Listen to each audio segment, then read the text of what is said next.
Isa lamang po ibig sabihin nito, yung pag-acquire po ng jurisdiction ng impeachment court sa ating respondent kay Vice President Sara Zimmerman Duterte, it only shows na tuloy na ang impeachment trial. No one can stop this anymore because jurisdiction has been acquired already by the impeachment court over the person of the respondent.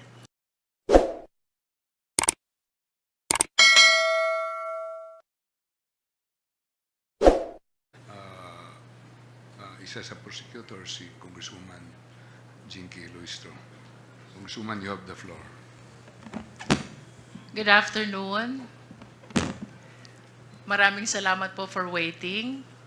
Pasensya na po, I know that all of you waited for this moment when the prosecution panel will finally give their comment to what happened last night in the Senate. Well, first of all, we welcome the impeachment court's service of summons to the Vice President. Apparently, the jurisdiction over the person of the respondent has been acquired already. She has a period of 10 days to answer. That is non-extendable. And we hope that all issues which are being raised in the impeachment court will be tackled as well in the answer of the Vice President.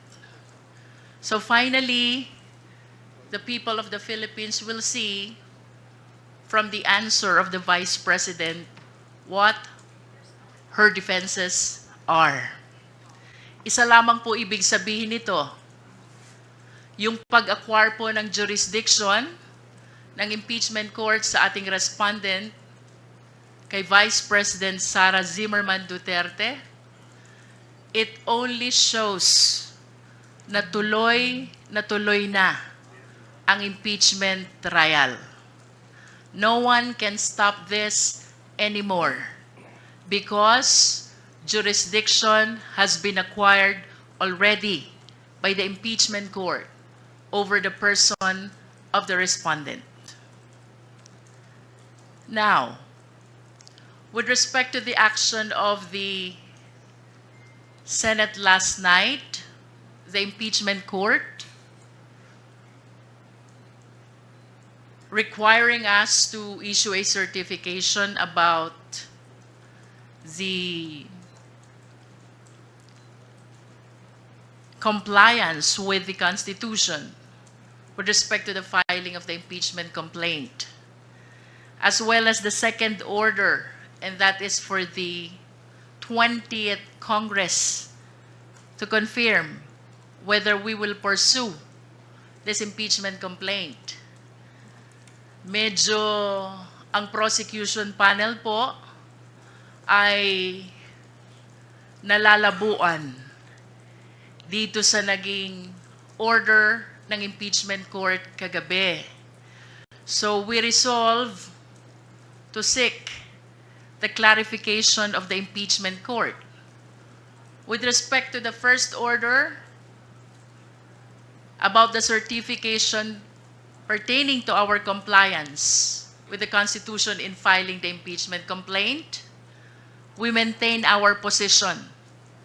Sumunod po kami fully and strictly to the requirements of the Constitution.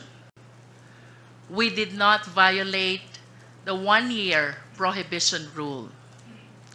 With respect to the second order, it is impossible to be complied with because, first of all, 20th Congress doesn't exist yet. Tayo po ay nasa ika-labing-siyam na kongreso pa lamang. Mag-a-adjourn pa po, and we will be looking forward na mag-convene naman ang pa-20 Kongreso ng Pilipinas That will be on July 28, simultaneous with the SONA. I wish to add, nakatanggap po tayo ng liham, or should I say, nakakita ng liham from the social media that the anticipated presentation of the articles of impeachment is canceled. Ang sabi po ng ating presiding officer ng impeachment court, the referral of the verified complaint to the impeachment court mooted already the presentation and the reading of the articles. This will be part of the clarification that we will be seeking from the impeachment court, sapagkat batid po natin na itong presentation ng articles ay bahagi ng Senate Rules on Impeachment, and we seek the guidance, we seek the enlightenment of the impeachment court so we can properly comply to the order that they issued last night. Finally, we wish to take advantage of this opportunity upang pasalamatan po ang taong bayan. Sa lahat po ng sumusuporta sa prosecution panel, sa House of Representatives, we had a mass this morning attended by different civil society groups. May mga nakasama po tayo religious leaders and even victims of EJK. Maraming salamat po. Rest assured, ang House of Representatives, ang prosecution panel, naninindigan po.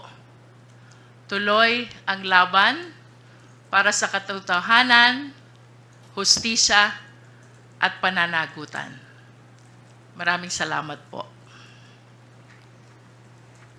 Thank you, ma'am. Are there anyone from the prosecution panel who would like to give a message? If none, we will take the first question from Marian Enriquez of TV5. Good afternoon po.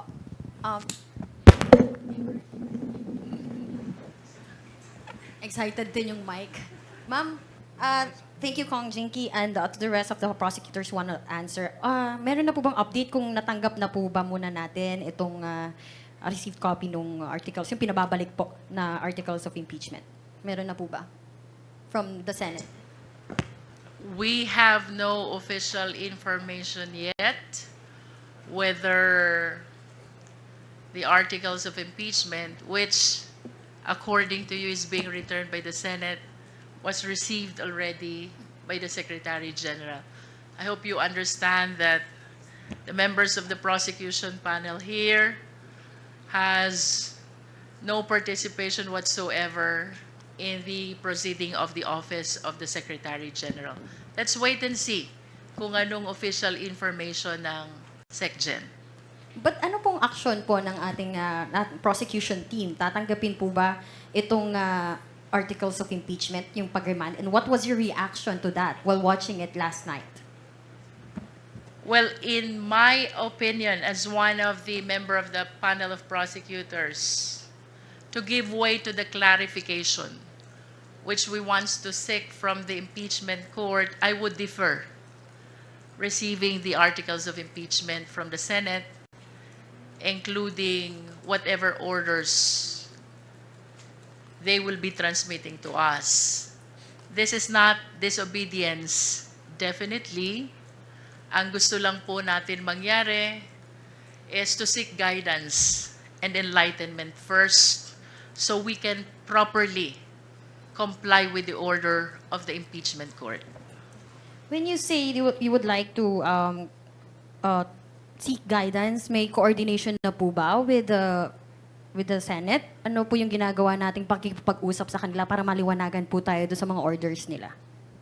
We will be drafting the necessary motion seeking for clarification of the order which they issued last night. So nakita po kasi namin kanina si Sergeant at Arms ng Senate kanina, and hindi nga, wala pa pong nag-receive ng copy. So technically, hindi po muna tatanggapin ng Kamara ang pagbabalik ng articles of impeachment. And magpapasa po muna tayo ng tama ba, ma'am? To give way to our efforts to clarify first the order, in my opinion, I would defer receiving the articles of impeachment, including the order issued by the impeachment court. Excuse me. Yung tatanggap ng order po dito, kung mayroon man, ay ang Office of the Secretary General. Hindi po namin alam kung ano ang magiging action ng Secretary General. Pero kung tanggapin niya, doon po kami magde-decide. Be that as it may, kami po ay naniniwala na ang power to initiate ng impeachment complaint ay nasa House, lalo na pag pinirmahan ito, in-endorse ng isang congressman at pinagbutuhan sa plenaryo. Itong nangyari dito, hindi lang itong ordinaryong impeachment. 215 of our members signed the impeachment complaint. Kaya first time ito na nangyari na may return sa atin. Kaya nangangailangan tayo ng clarification po dito. Bagamat prosecutors po kami at impeachment court sila, naguguluhan pa rin kami. At hindi namin maintindihan kung bakit ibabalik po ito sa amin. Ano po ang gagawin namin. Yun po ang isang bagay na kailangan namin maliwanagan. Sorry. Second to my last question na lang po. Some legal experts po are saying na instead of following the Constitution, itong mga senators po natin, they're creating legal issues po. And will you challenge this po ba? Itong ginawa po ng Senado sa Supreme Court, itong pag-remand, is this abuse of discretion na po ba?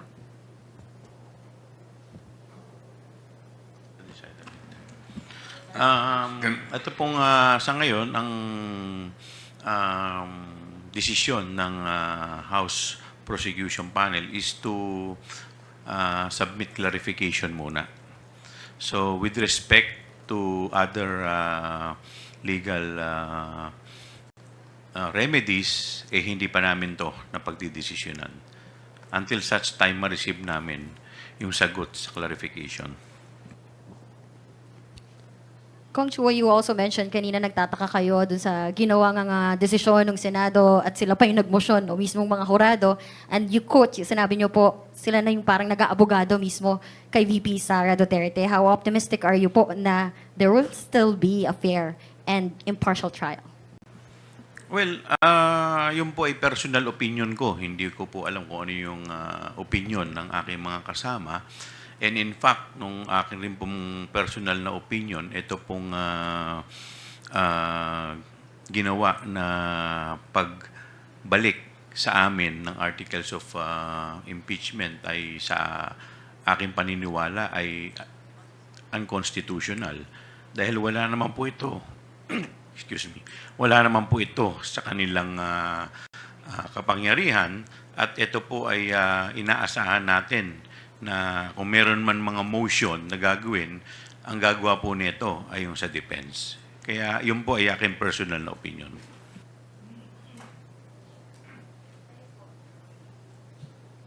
Anyone? Okay na po, thank you. Thank you, Marian. Isa Ubendanyo Umali from GMA-DCWB. You're recognized. Isa. Lumabas. Report. Big Sumintak from Net 25. Magandang hapon po.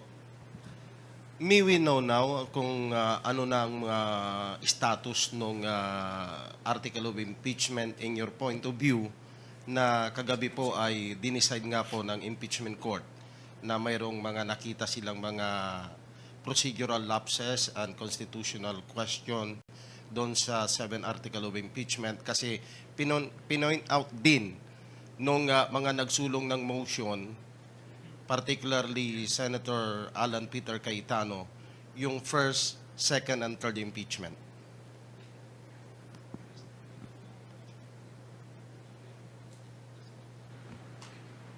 Sa tingin po namin, yung nangyari kagabi ay parang produkto ng compromise nila sa Senado. Paano silang matapos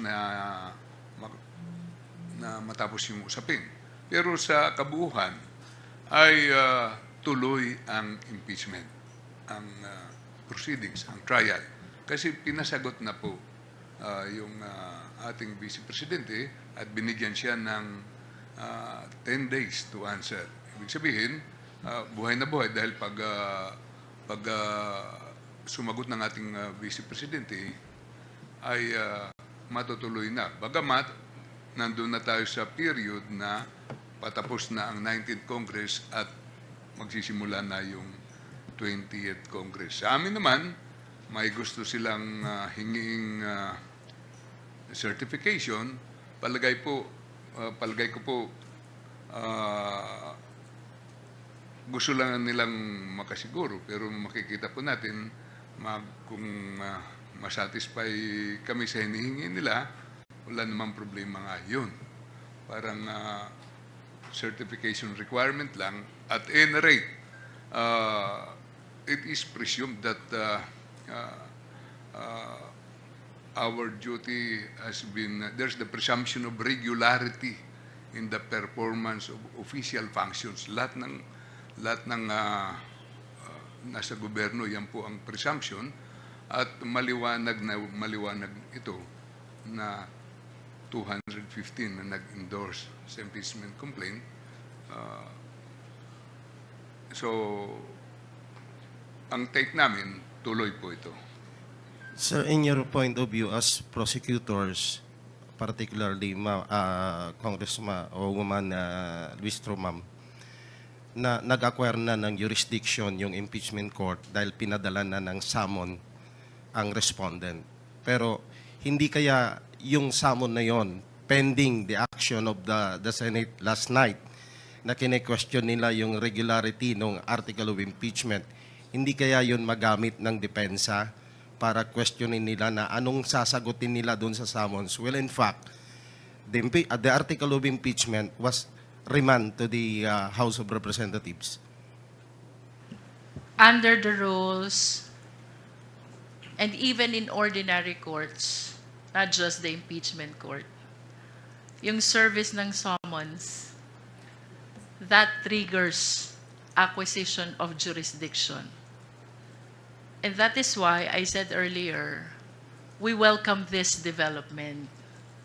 Bagaman naguguluhan po kami dun sa order kagabi, we are happy and thankful to the impeachment court because finally, the summons has been served already to the Vice President. And as I have stated, this only shows tuloy na tuloy ang impeachment trial. I wish to believe na yung hinihinging certification ng impeachment court is only a clarification or perhaps affirmation ng naging compliance ng Senate when we filed the impeachment complaint. But I wish to humbly invite the attention of the people to the ruling of then Presiding Officer Juan Ponce Enrile. That was during the time of the impeachment trial of Chief Justice Corona.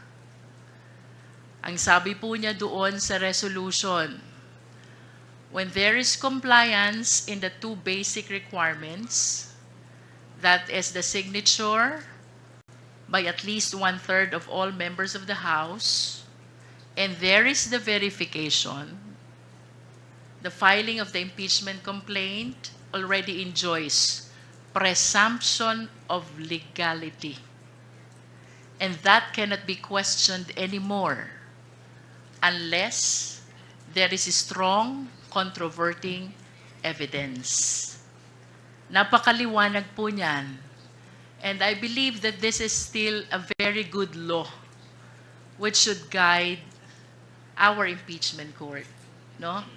Gusto ko lang pong balikan yung inyong question kanina anong status ng articles of impeachment, considering that there are efforts to return. I humbly believe that the case is very much active and alive. Why? No less than the order of the Senate last night stated that the case is not dismissed, not terminated. Ibig sabihin, buhay na buhay ang kaso, pending sa impeachment court, reason also kung bakit kami man po ay nagtataka kung bakit ibabalik ang articles of impeachment dito sa House of Representatives. One last point from my end. Ma'am, since we know na co-equal body ang Senate at saka House of Representatives, the House of Representatives will initiate the impeachment. The Senate will be the trial court. Since na kine-question nila yung legality or the constitutionality of the impeachment complaint or article of impeachment, hindi ba ito isang insulto sa co-equal body? Yun, isa rin po yun sa aming pinagtataka dahil normally po, ang magtatanong po niyan o magko-question niyan, yung mga abogado ng respondent. Kaya nga po kami po naniniwala na ito po ay hindi sakop sa trabaho ng impeachment court dahil yung pagko-question po ng mga legality ay dapat po ay sinasagot o tinutugon po ng korte at hindi po ng impeachment court. Can I add to that? Bagamat kami po ay co-equal body, ang House at saka ang Senate, sa pagkakataon pong ito ay medyo naiba kasi impeachment court na sila at prosecutors po kami. Kaya parang nakikita natin parang sa husgado, may mga orders ang korte. Ngayon, kailangan din kami mag-clarify dito. Pero sa dulo ay kailangan ang taong bayan mapakinggan po dito. Kaya kung kinakailangan makinig kami at gumawa ng mga hakbang para matuloy po ito ay gagawin po namin bilang public prosecutors. Thank you, Vic. Gab Lalu from Inquirer Online. Please proceed with your questions. Sir, natanong na po, Sir Sen, ma'am, natanong na po kasi yung tungkol sa yung pagiging quasi-judicial ng impeachment court na merong mga proseso na ina-adopt yung impeachment court na galing sa mga regular na courts. Pero pwede kaya maging dahilan po ng Senate na dahil hindi naman sila korte, pwedeng mag-motion yung mga members ng yung mga senator judges. Pwede kaya maging dahilan yun? Kasi technically po, sa korte, di ba, hindi naman po nagmo-motion ng judge. Tumatanggap lang po sila ng motion. Pero dahil quasi-judicial po, pwede po kayang mangyari yun?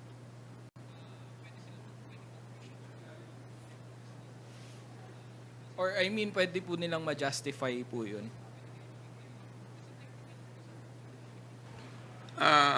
Medyo naiintindihan ko po yung pinanggalingan ng pagtatanong ninyo kasi nung nag-oath pa lang sila, kailangan silang maging impartial, di ba?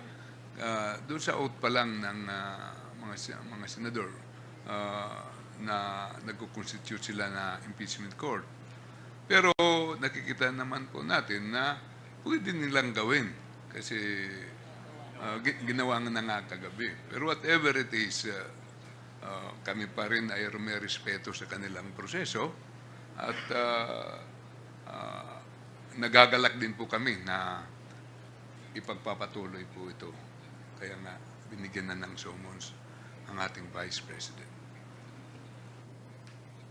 Second question po, nung mayroon po kasing previous briefing na sinabi ni Representative Zamora na hindi ipo-pull out ng House yung articles of impeachment from the Senate. Dahil walang mechanism sa 1987 Constitution to do that. Is this sentiment shared by everyone? Or would it be the basis of the clarification? As far as the prosecution panel is concerned, no? Maliwanag naman po sa Constitution. The House of Representatives has the exclusive power to initiate all impeachment cases. Tapos na po ang trabaho ng House of Representatives in as far as initiating the impeachment complaint is concerned. Hindi po tama na ito'y aming amyendahan at lalong hindi tama na ito'y aming withdraw.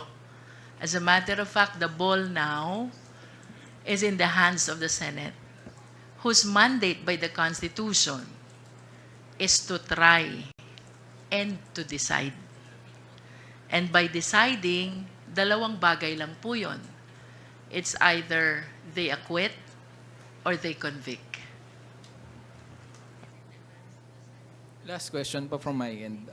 Naintindihan po namin yung courtesy na ina-extend ng prosecution panel sa impeachment court, just like in any other legal proceeding. Pero siguro to break the ice, gaano pa po kahaba yung pasensya nyo? Ang dami na po kasing nangyari na parang delay, ganyan. Dapat po nung February, ang tingin nyo, dapat doon na nag-start. Pero gaano pa po kahaba yung pasensya? Kaya pa po pa? Tanungin natin yung prosecutor na may pinakamahabang pasensya dito. Sino ba sa atin may pinakamahabang pasensya? Bel, would you like to answer?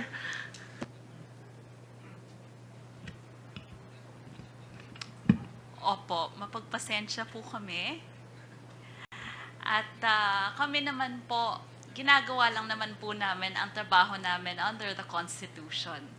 So, kung ano man po ang sagot namin sa maski anong press briefing, maski anong interview, we are all united in following the Constitution, and lahat po ng gagawin namin henceforth will be under the Constitution and under the Senate impeachment rules. You know.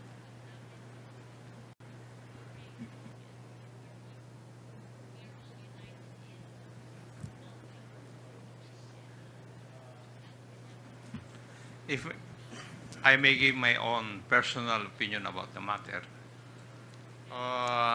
kasi iba po yung personalidad ng House, kami as members of the House, kami as members of the prosecution group. Kaiba po yun. As members of the House, co-equal kami. Pero as prosecutors, we obey yung mga orders ng mga judges. Di po ba? So, kami sumusunod sa mga utos ng impeachment court because we are the prosecutors. Pero kung the way I look at it, yung pong communication is addressed to the House. So, yung House leadership ang magkukuha nito. Magde-decide. Hindi po kami ng mga prosecutors. Yun lang po ang take ko rito. Marami po salamat. Can I add to that?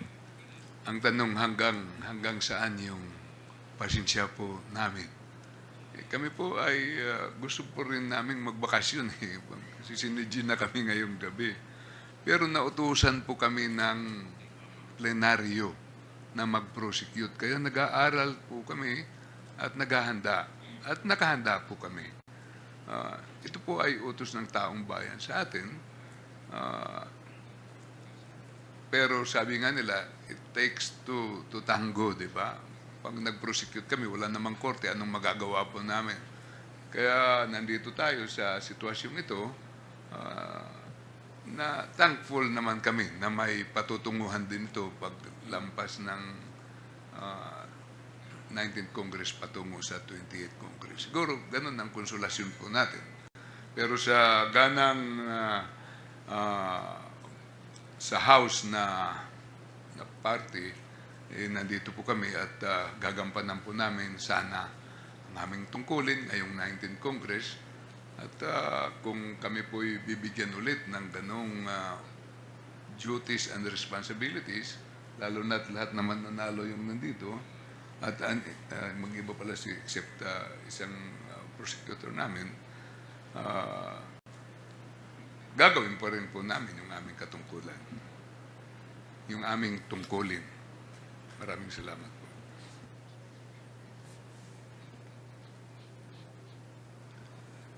Thank you, Gab. Let us hear the next questions from Jonathan Andal of GMA 7. Ano pong guidance and directive ni Speaker?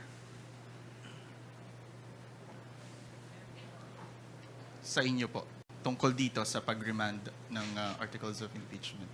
Meron po ba, if ever?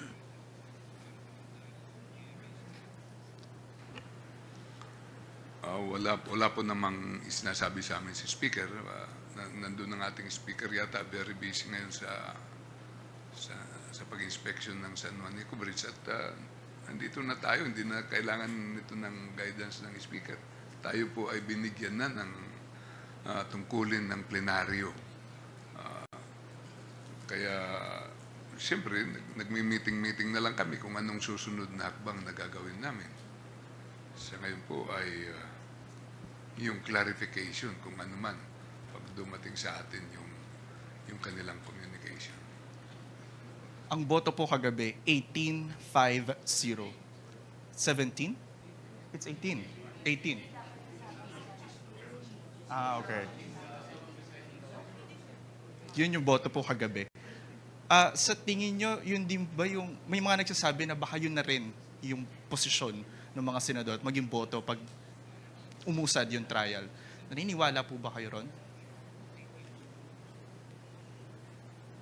It is very hard to preempt kung anong magiging decision ng mga senator judges until and unless we have concluded the presentation of our evidence. That is why we really have to follow the Constitution and the mandate by the Constitution to the impeachment court to try and to decide. No? Mahirap pong isipin o sabihin na yung boto kahapon, ayun na rin ang magiging boto sa impeachment case sapagkat wala pa po ni isang ebidensyang naiilatag ang prosecution. No? Until and unless we are done with the presentation of all the evidence, I think that's the time we begin to think ano kaya ang magiging boto ng ating mga senator judges.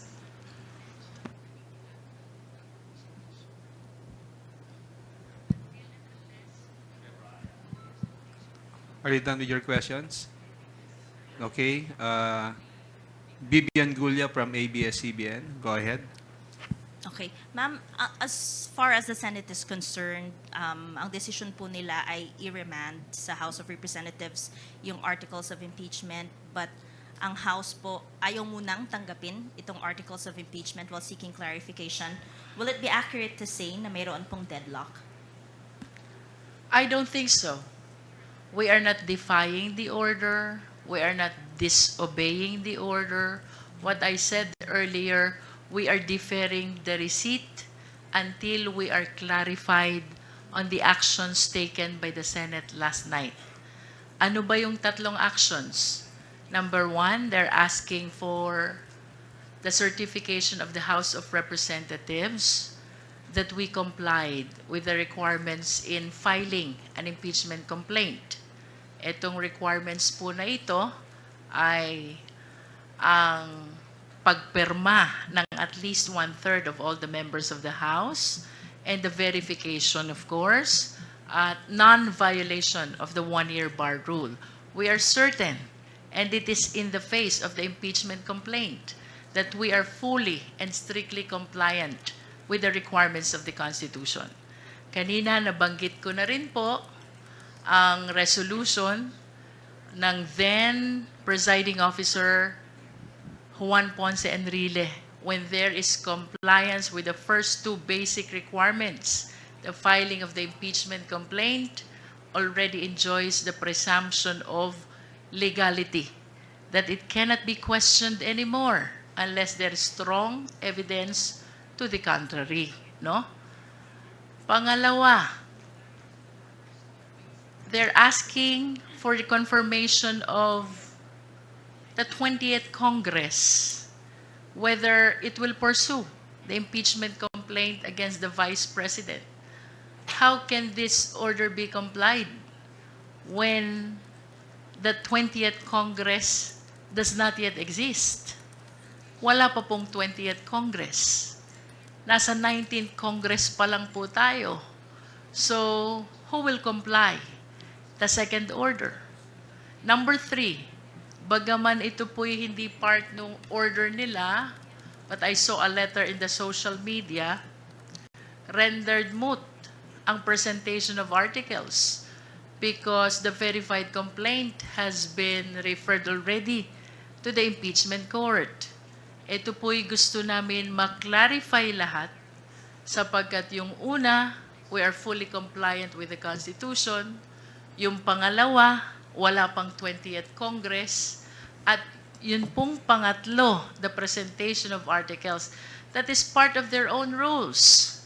And we are ready to present the articles. Why suddenly, biglang rendered moot when no less than the rules on impeachment of the Senate provides for the same? Again, we do not defy. We do not disobey. We are merely deferring receipt of the same to give way to the clarification of all these issues surrounding the actions taken by the Senate last night. That is in as far as I am concerned as part of the prosecution panel because as I have said earlier, hindi naman po bahagi ng trabaho ng prosecutors ang pagtanggap nung ibinabalik na articles of impeachment, including the receipt of whatever order issued by the Senate, especially if it is addressed to the House of Representatives. Let us wait and see as to the action that will be taken by the Office of the Secretary General. Pero may assurance po ba na susunod kung halimbawa ma-clarify na po or depende pa sa magiging response ng Senate? As soon as this is clarified and the clarification is in accordance with the Constitution, the Senate rules on impeachment and other existing laws, we will certainly abide. Dahil kagaya ng sinabi po ng aking mga kasama, ibang usapan to, impeachment court ito. Sila po ang judges at kami po ang prosecutors. We are morally bound to follow the orders of the impeachment court. Clarification lang din, ma'am, kasi last day na po ng session today. So wala po bang compliance na mangangailangan ng House plenary action? At this point, what we are considering is to prepare a motion seeking for clarification. Sa tingin niyo po ba yung ikalawang utos ng Senado ay parang admission na rin na pwedeng tumawid sa 20th Congress itong impeachment trial? That's the way I see it. And that's one of the several things that I wish to welcome.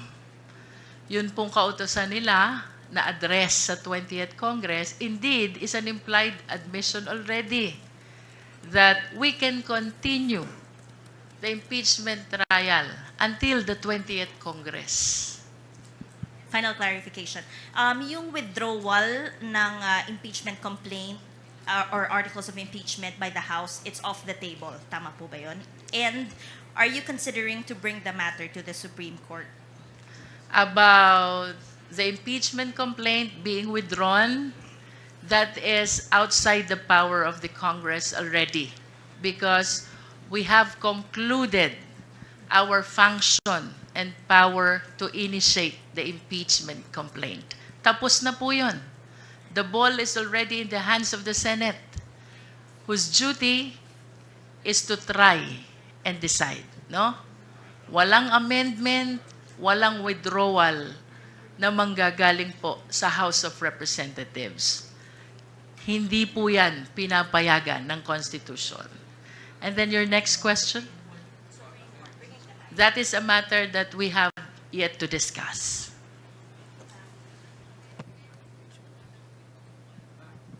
Ma'am, clarification lang, Congressman, Before you Congressman proceed with Jerby. your question, Vic, sorry, we would like to acknowledge the presence of House Quadcom Lead Chair, Congressman Robert Ace Barbers of Surigao del Norte.